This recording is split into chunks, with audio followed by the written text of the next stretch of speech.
प्रिय मित्रों, राम राम।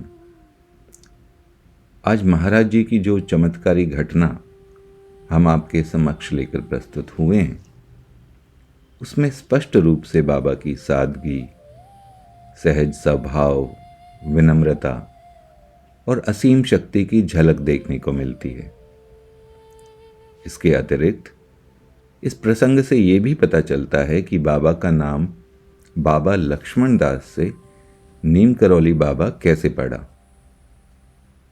और सबसे आवश्यक बात ये कि बाबा ऐसी लीलाओं की रचना भक्तों के हित अथवा लोक कल्याण के लिए ही करते थे, अन्यथा उनकी रुचि किसी भी तरह के शक्ति अथवा चमत्कार के प्रदर्शन में बिल्कुल भी नहीं थी।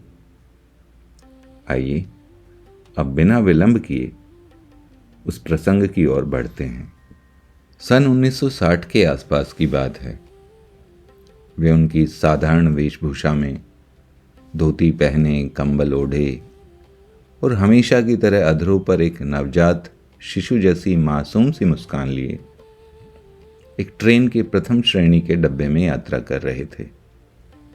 उनके पास ना तो कोई पहचान पत्र था और ना ही टिकट।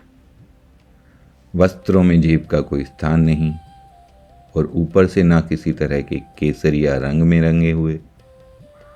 कोई उन्हें देखकर कह ही नहीं सकता कि वे किसी भी तरह के साधु या संत हैं।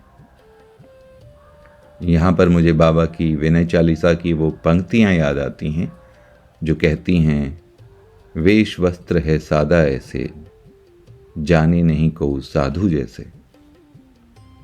इससे साफ पता चलता है कि बाबा में दिखावे का लेश मात्र भी अंश नहीं था। अब प्रसंग में आगे बढ़ते हैं। बाबा अपनी सीट पर बैठे हुए खिड़की से नजर आते हुए दूर तक फैले खेत, खलिहान, तेजी से पीछे छूटते पेड़ और पहाड़ों के सुंदर दृश्यों के आनंद में लीन थे। कुछ समय पश्चात ही टिकट चेकर उनके डब्बे में दाखिल होता है और एक एक कर सबके टिकट चेक करने लगता है। थोड़ी देर बाद ही वह बाबा के पास पहुंचता है और टिकट दिखाने का अनुरोध करता है। इस पर बाबा ने बड़े शांत भाव से मुस्कुराते हुए कहा कि मेरे पास टिकट तो नहीं है। इतना सुनते ही टिकट चेकर को बड़ा क्रोध आया और बाबा को ट्रेन से उतर जाने का आदेश दे दिया। इस पर बाबा ने ना कोई विरोध किया और ना ही किसी तरह की बहस की। फिर टिकट चेकर ने अन्य रेलवे कर्मचारियों से विचार विमर्श कर पास के ही एक गांव जिसका नाम नीम करौली था, जहां कोई स्टेशन ना होने के कारण कभी कोई ट्रेन नहीं रुकती थी, वहां ट्रेन को रुकवाकर बाबा को बड़े अपमानजनक तरीके से उतार दिया गया। बाबा शांत भाव से मुस्कुराते हुए उतरे और पास ही में एक पेड़ के नीचे जाकर बैठ गए। उनके उतरने तक सब कुछ सामान्य था, लेकिन तभी कुछ असामान्य घटित हुआ। ड्राइवर ने सीटी दी, इंजन की आवाज गूंजी, पर ट्रेन के पहिए जैसे जाम हो गए हों। ट्रेन एक इंच भी आगे नहीं बढ़ी। पहले किसी ने ध्यान नहीं दिया। सबको लगा किसी तकनीकी खराबी के चलते ऐसा हुआ होगा। इंजन की जांच की गई और फिर से कोशिश की गई, लेकिन ट्रेन ज्यों की त्यों खड़ी रही। जांच प्रक्रिया कई बार दोहराई गई, लेकिन परिणाम वही। फिर ड्राइवर बदला गया। नए ड्राइवर ने भी भरपूर कोशिश की, लेकिन कुछ भी नहीं हुआ। इसके बाद इंजीनियरों के साथ साथ उच्च रेलवे अधिकारियों को बुलाया गया। समय बीतता गया, धूप और भी तेज होती गई। यात्री बेचैन होने लगे।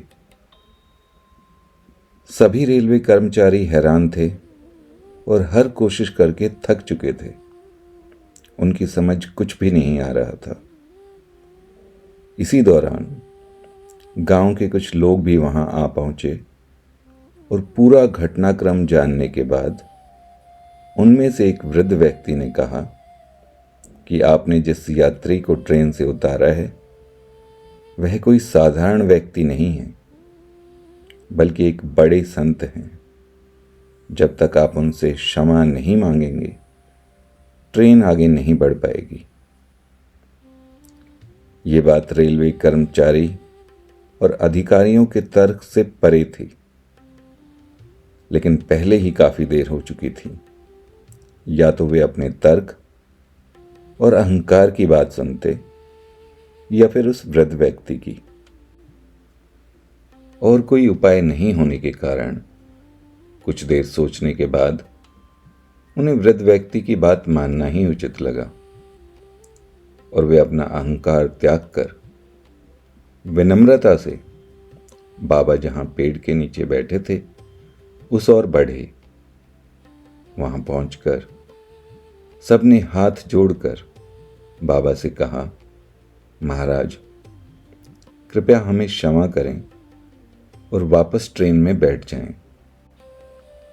लेकिन बाबा ने ऐसा करने से पहले उनके सामने 2 शर्तें रखी। पहली, इस क्षेत्र के लिए यहां पर एक स्टेशन का निर्माण किया जाए ताकि आसपास के साधारण ग्रामवासी जिन्हें ट्रेन से सफर करने के लिए काफी दूर के एक स्टेशन पर जाना पड़ता था उन्हें सुविधा हो सके। और दूसरा, आज के बाद रेलवे के सभी कर्मचारी साधु संतों के साथ सम्मानपूर्वक व्यवहार करेंगे। बाबा की दोनों शर्तों को अधिकारियों ने हाथ जोड़कर स्वीकार कर लिया। इसके बाद बाबा शांतिपूर्वक बिना किसी विशेष आग्रह के ट्रेन में चढ़े और अपनी सीट पर जाकर बैठ गए। और जैसे ही बाबा ने अपना स्थान लिया, इंजन की आवाज एक बार फिर से गूंजी, पहिए घूमे और थोड़ी ही देर में ट्रेन सरपट पटरी पर तेज गति से दौड़ने लगी। और इतनी ही तेज गति से महाराज जी बाबा लक्ष्मण दास से बाबा नीब करौरी के नाम से प्रसिद्ध हो गए। कुछ लोगों को उनके इस नाम के उच्चारण में थोड़ी असहजता सी लगती थी, इसलिए धीरे धीरे सब उन्हें नीम करौली बाबा के नाम से बुलाने लगे। खैर, बाबा को कोई किसी भी नाम से पुकारे, वे अपने भक्तों की पुकार सुनते जरूर हैं। इस घटना के बाद रेलवे कर्मचारियों ने भी अपने वचन का पूरा पालन किया और जल्द ही उस स्थान पर नीम करौरी स्टेशन का निर्माण करवा दिया।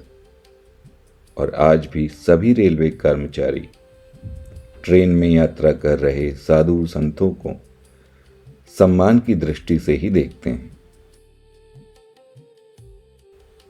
तो मित्रों, ये था बाबा का ट्रेन से जुड़ा वो प्रसंग जिसके बारे में ज्यादातर बाबा के सभी भक्त जानते हैं। और इसका विवरण कई स्थानों पर थोड़ा अलग रूप से भी दिया जाता है, लेकिन इसकी मूल घटना बाबा का ट्रेन से उतारे जाना और फिर ट्रेन का चल ना पाना और बाबा के बैठते ही ट्रेन का फिर से चलना 100% हर जगह सत्यापित है। अगर आपके पास कोई सुझाव या सलाह हो तो हमें कमेंट सेक्शन में लिखकर अवश्य बताएं, ताकि हम हर कहानी को आपके सामने और भी बेहतर तरीके से प्रस्तुत कर सकें। जल्द ही बाबा से जुड़ी ऐसी ही किसी सुंदर, अनोखी और रोचक कहानी को लेकर आपके समक्ष फिर से प्रस्तुत होंगे। तब तक के लिए जय बाबा नीम करौली। जय श्री राम।